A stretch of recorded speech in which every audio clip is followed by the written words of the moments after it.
విదేశాల్లో చదవాలనుకుంటున్నారా? అయితే విదేశ్ కన్సల్టెంట్స్ ని సంప్రదించండి.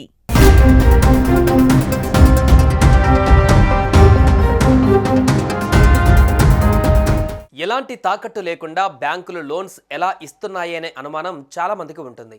అయితే బ్యాంకులు కస్టమర్ క్రెడిట్, సిబిల్ స్కోర్ ఆధారంగా లోన్స్ శాంక్షన్ చేస్తాయి. అయితే వ్యక్తులకు సిబిల్ స్కోర్ ఉన్నట్లే వ్యాపార సంస్థలకు కూడా సిబిల్ స్కోర్ ఉంటుందన్న విషయం చాలా మందికి తెలియదు.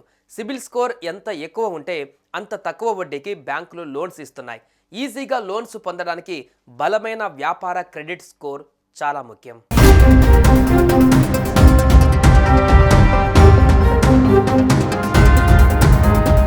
క్రెడిట్ స్కోర్ 300 నుంచి 900 మధ్య ఉంటుంది. 750 పైన స్కోర్ ఉంటే సులువుగా తక్కువ వడ్డీకి లోన్స్ వస్తాయి. అందుకే ఎప్పటికప్పుడు క్రెడిట్ స్కోర్ చెక్ చేసుకుంటూ ఉండాలి. అన్నీ సక్రమంగా టైంకు కట్టేస్తున్నాం కదా, ఇంకెందుకు అనుకోవద్దు.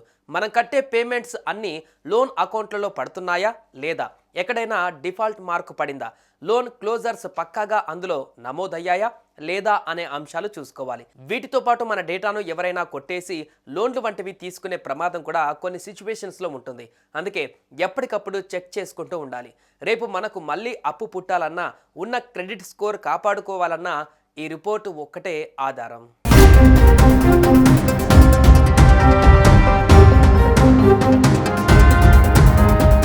సాధారణంగా క్రెడిట్ బ్యూరో ఇచ్చే ఫుల్ లెంగ్త్ రిపోర్ట్లో మనం పూర్తి పేరు, ఇంటి పేరు, తండ్రి లేదా భర్త పేరుతో పాటు ఇంతవరకు వివిధ సంస్థలకు ఇచ్చిన ఇంటి చిరునామాలన్నీ ఉంటాయి. మనం పనిచేసే ప్రెజెంట్ ఆఫీస్, ఓల్డ్ ఆఫీసులు, డిజిగ్నేషన్స్ లాంటివి కూడా ఉంటాయి. వీటిలో ఏదైనా తేడాలు గమనించినా, వీటిని పొరపాటున ఎవరైనా వాడినట్లు అనిపించినా వెంటనే బ్యూరోకు రిపోర్ట్ చేయాలి. ఎందుకంటే మీ పేరు, ఫోన్ నెంబర్, అడ్రస్, పాన్ వంటివి ఇతరులు వాడితే మీకు భవిష్యత్తులో ఇబ్బంది ఎదురవ్వచ్చు. మనకు ఎన్ని లోన్లు ఉన్నాయి, ఏ సంస్థ ఎంత లోన్ ఇచ్చింది, ఇంకా మనం ఎంత బకాయి ఉన్నాం, పేమెంట్ హిస్టరీ ఎలా ఉంది వంటి వివరాలు ఉంటాయి. వీటితో పాటు మనకున్న హౌసింగ్ లోన్లు, వెహికల్ లోన్స్, పర్సనల్ లోన్లు, బై నౌ పే లేటర్ లోన్లు వంటి సమాచారం ఉంటుంది. ఇవే కాకుండా గతంలో పూర్తయిన loans details, credit cards close చేసేసి ఉంటే వాటి డీటెయిల్స్ కూడా ఉంటాయి. వీటిల్లో రిమార్క్ ఏవైనా ఉన్నాయేమో సరిచూసుకోవాలి. మనం వివిధ ఆర్థిక సంస్థలు, బ్యాంకుల నుంచి చేసిన ఎంక్వైరీ ఇన్ఫర్మేషన్ కూడా ఉంటుంది. Credit card, personal loan, housing loan వంటివి ఎంక్వైరీ చేసినా కూడా ఇందులో డేటా ఫీడ్ అయి ఉంటుంది. హార్డ్ ఎంక్వైరీ చేసిన ప్రతిసారి ఇందులో ఖచ్చితంగా నమోదవుతుంది. ఏదైనా బ్యాంకులో వన్ టైం సెటిల్మెంట్ చేసుకుంటే ఆ వివరాలు కూడా ఉంటాయి. రైట్ ఆఫ్ చేసుకుంటే అందులో అసలు ఎంత, వడ్డీ మొత్తం ఎంత, మొత్తం అప్పులో ఎంత సెటిల్ చేసుకున్నారు వంటి వివరాలు కూడా నమోదై ఉంటాయి. వీటన్నిటిని జాగ్రత్తగా రిపోర్ట్లో చెక్ చేసుకోవాలి.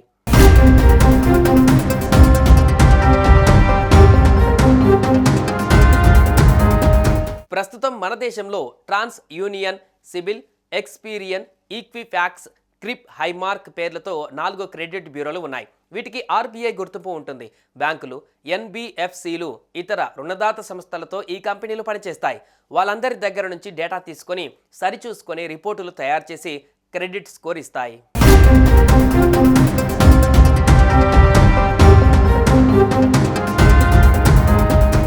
సుమన్ టీవీలో మీ పర్సనల్ అండ్ బిజినెస్ ప్రమోషన్స్ కోసం కింది నెంబర్కి కాంటాక్ట్ చేయండి.